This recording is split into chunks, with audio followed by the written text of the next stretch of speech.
História da Redenção, capítulo 7. Sete e Enoque. Sete tinha um caráter digno e devia tomar o lugar de Abel em reto proceder. Contudo, era filho de Adão, como o pecaminoso Caim, e não herdou da natureza de Adão mais bondade natural do que Caim herdara. Nasceu em pecado, mas pela graça de Deus, e recebendo os fiéis ensinamentos de seu pai Adão, honrou a Deus, fazendo sua vontade.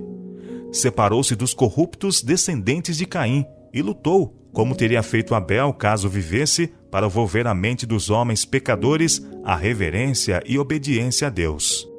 Enoque era um santo homem, servia a Deus com singeleza de coração, compreendeu a corrupção da família humana e separou-se dos descendentes de Caim, reprovando-os por sua grande maldade.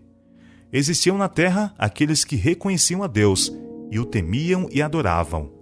Mas o justo Enoque era tão afligido pelo crescente mal da impiedade que não se associava com eles diariamente, temendo ser afetado por sua infidelidade e que seus pensamentos não considerassem a Deus com a santa reverência que era devida ao seu exaltado caráter.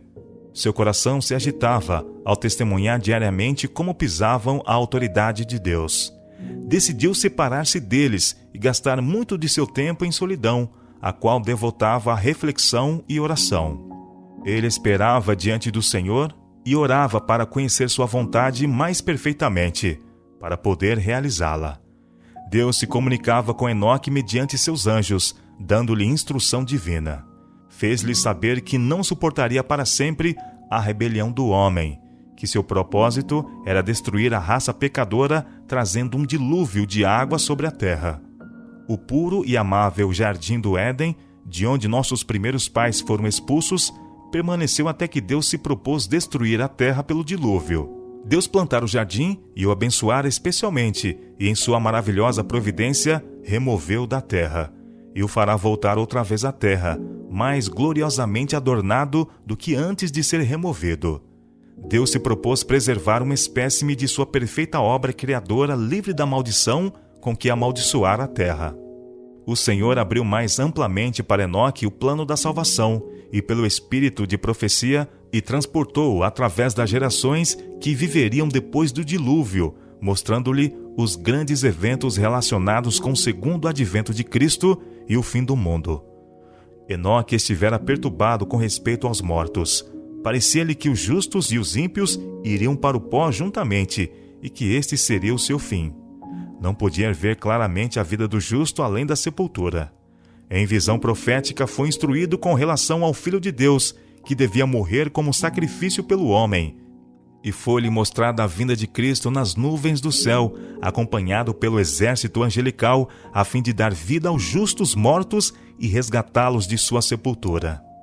Viu também o estado corrupto do mundo, no tempo em que Cristo apareceria pela segunda vez, que haveria uma geração jactanciosa, presumida, voluntariosa, arregimentada em rebelião contra a lei de Deus, e negando o único Senhor Deus e nosso Senhor Jesus Cristo, pisando seu sangue e desprezando sua expiação. Viu justos coroados de glória e honra, e os ímpios banidos da presença do Senhor e destruídos pelo fogo. Enoque fielmente transmitiu ao povo tudo o que Deus lhe havia revelado pelo espírito de profecia. Alguns creram nas suas palavras e volveram de sua maldade para temer e adorar a Deus. Transladação de Enoque. Enoque continuou a tornar-se mais piedoso enquanto se comunicava com Deus. Sua face era radiante como a santa luz que permanecia em sua fisionomia, enquanto instruía aqueles que vinham para ouvir suas sábias palavras.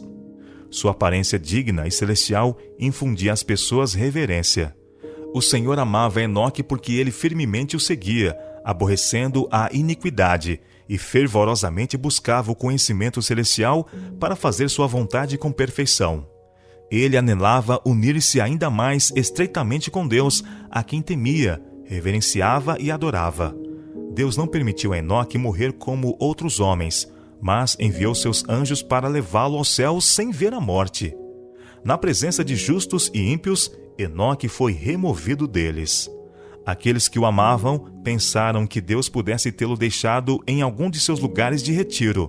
Porém, depois de procurarem diligentemente por ele e sendo incapazes de achá-lo, disseram que não se acharia mais, porque Deus o tomara. O Senhor ensina aqui uma lição da maior importância pela trasladação de Enoque, um descendente do decaído Adão, que seriam recompensados todos que pela fé confiassem no sacrifício prometido e fielmente obedecessem a seus mandamentos. Duas classes aqui, outra vez representadas como devendo existir até o segundo advento de Cristo: os justos e os ímpios, os rebeldes e os leais. Deus se lembrará dos justos que o temem. Em consideração a seu amado Filho, ele os estimará e honrará, dando-lhes a vida eterna. Mas os ímpios, aqueles que pisam sua autoridade, ele os cortará da terra e os destruirá, e serão como se nunca tivessem existido. Depois da queda de Adão, de um estado de perfeita felicidade para um estado de infelicidade e pecado, havia o perigo de os homens se tornarem desencorajados e inquirirem: inútil é servir a Deus, que nos aproveitou termos cuidado em guardar os seus preceitos e em andar de luto diante do Senhor dos Exércitos? Uma vez que a maldição celeste repousa sobre a raça humana e a morte é a porção de todos nós? Mas as instruções que Deus dera a Adão, repetidas a Sete e plenamente exemplificadas por Enoque, iluminaram o caminho das trevas e escuridão, dando esperança ao homem de que, assim como por meio de Adão veio a morte, mediante Jesus, o Redentor prometido, viria a vida e imortalidade.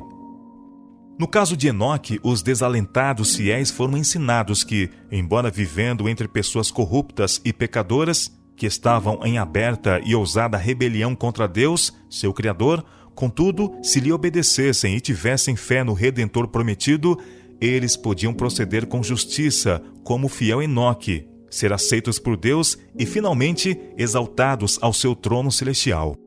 Enoque, separando-se do mundo e gastando muito de seu tempo em oração e comunhão com Deus, representa o leal povo de Deus nos últimos dias, que se há separar do mundo. A injustiça deverá prevalecer em terrível extensão sobre a terra.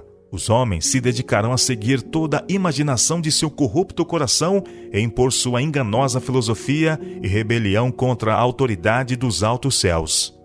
O povo de Deus separar-se-á das práticas injustas dos que os rodeiam e procurará a pureza de pensamentos e santa conformidade com sua vontade, até que sua divina imagem seja refletida neles.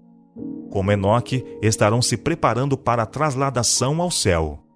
Enquanto se esforçam para instruir e advertir o mundo, eles não se conformarão ao espírito e costume dos descrentes, mas os condenarão por meio de seu santo procedimento e piedoso exemplo. A trasladação de Enoque para o céu, pouco antes da destruição do mundo pelo dilúvio, representa a trasladação de todos os justos vivos da terra antes da sua destruição pelo fogo. Os santos serão glorificados na presença daqueles que os odiaram por sua leal obediência aos justos mandamentos de Deus.